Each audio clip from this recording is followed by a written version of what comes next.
Hello, good afternoon. Today I am with another topic under Adventures in English. The Brave Little Parrot.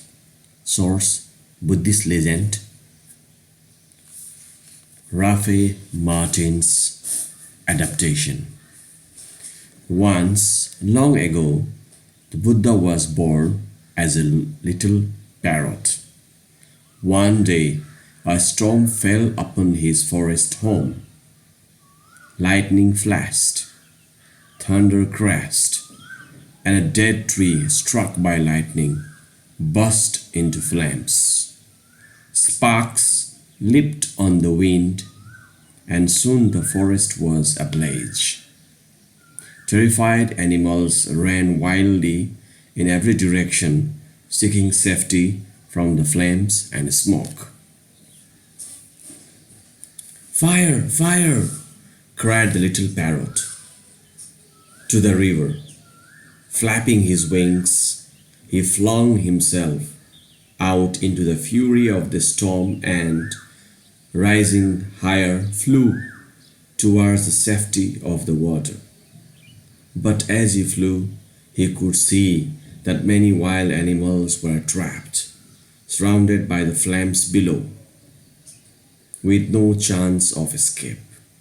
Suddenly, a desperate idea, a way to save them, came to him. He darted to the river, dipped himself in the water, and flew back over the now raging fire. The heat rising up from the burning forest was like the heat of an oven. The thick smoke made breathing almost unbearable. A wall of flames shot up on one side and then the other. Crackling flames leaped before him. Twisting and turning through the mad maze of fire, the little parrot flew bravely on. At last, when he was over the center of the forest, he shook his wings and released the few drops of water which still clung to his feathers. The tiny drops tumbled down like jewels into the heart of the blaze and vanished with a hiss. Then the little parrot once more flew back through the flames and smoke to the river, dipped himself in the cool water, and flew back again over the burning forest. Back and forth he flew time and time again, from the river to the forest, from the burning forest to the river. His feathers were charred, his feet were scorched, his lungs ached. His eyes, stung by smoke, turned red as coals.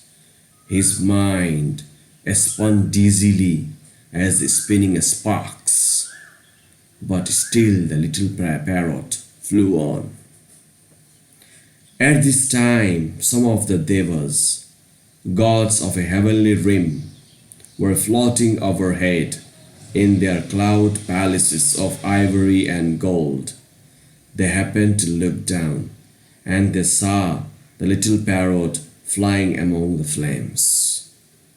They pointed at him with perfect hands.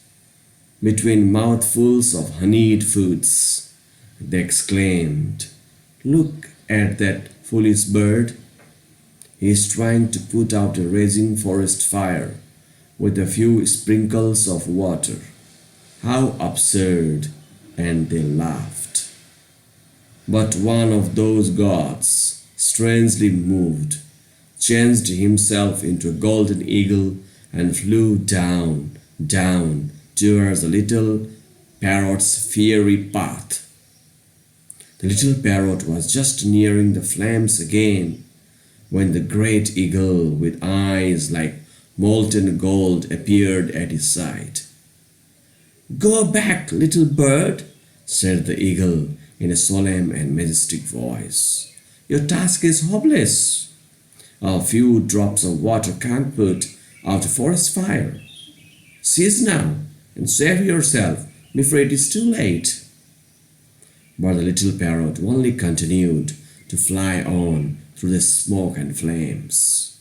He could hear the great eagle flying above him as the heat grew fiercer, calling out, "Stop, foolish little parrot! Save yourself! Save yourself!" "I don't need a great shining eagle," coughed the little parrot, "to give me advice like that. My own mother, the dear bird, might have told me such things long ago. Advice? I don't need advice. I just need someone to help." And the god, who was the great eagle, seeing the little parrot flying through the flames, thought suddenly of his own privileged kind.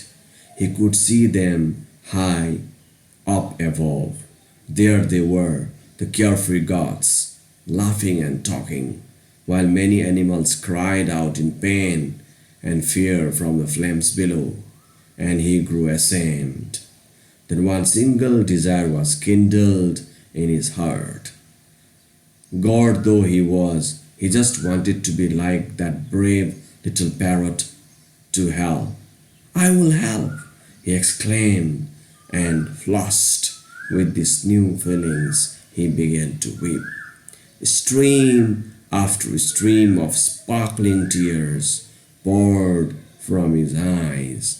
Wave upon wave, they washed down like cooling rain upon the fire, upon the forest, upon the animals, and upon the little parrot himself. The flames died down and the smoke began to clear. The little parrot, vast and bright, rocketed above the sky, laughing for joy. "Now that's more like it," he exclaimed. The eagle's tears dripped from burnt branches. Smoke rose up from the scorched earth miraculously, where those tears glistened. New life pushed forth, fresh shoots, stems, and leaves. Green grass pushed up from among still glowing cinders, where the teardrops sparkled on the parrot's wings. New feathers now grew, red feathers, green feathers, yellow feathers, such bright colors, such a handsome bird. All the animals looked at one another in amazement. They were whole and well. Not one had been harmed. Up above, in the clear blue sky, they could see their brave friend, the little parrot, looping and soaring in delight. When all hope was gone, somehow he had saved them. "Hooray!" they cried. "Hooray!" for the brave little parrot and for the miraculous rain. Thank you.